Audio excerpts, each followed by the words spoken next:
Le système que je dénonce, c'est un système qui tue le génie qui dort en chaque Ivoirien. C'est-à-dire? Par la corruption, par la fraude, par la manipulation de la loi, les Ivoiriens eux-mêmes ont perdu confiance dans leurs valeurs. Aujourd'hui, moi, je suis un élu. Quand des jeunes de ma commune viennent me voir à la mairie pour demander que, par rapport au concours qu'on passe en Côte d'Ivoire, ils ne demandent pas au maire que je suis de les aider à avoir les frais de dossier. Ils demandent au maire que je suis. Monsieur le maire, est-ce que vous ne connaissez pas le réseau? Est-ce que vous ne savez pas comment on fait pour rentrer à l'île? Attends, pendant les élections municipales et législatives, il y a des candidats du parti au pouvoir qui vont dans les villages et qui disent à nos parents, si vous voulez que vos enfants travaillent, vous devez voter pour nous. Et ils font des listes. Et effectivement, quelque temps après, ces gens rentrent à l'école, à la fonction publique. Mais quand vous construisez une telle société, vous ne créez pas le génie qui dort en chacun de nous. Parce que chacun est convaincu qu'il ne pourra pas réussir tant qu'il n'est pas dans le réseau. D'accord?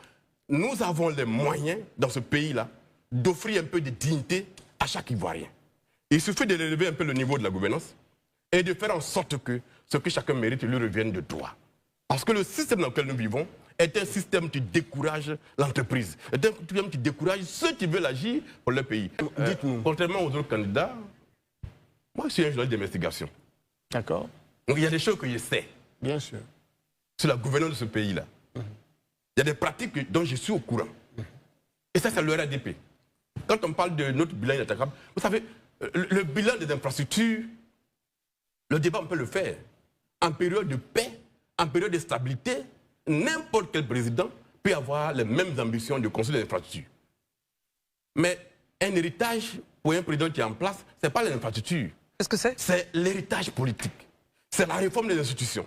C'est la société que nous bâtissons. C'est les valeurs que nous laissons à la nation.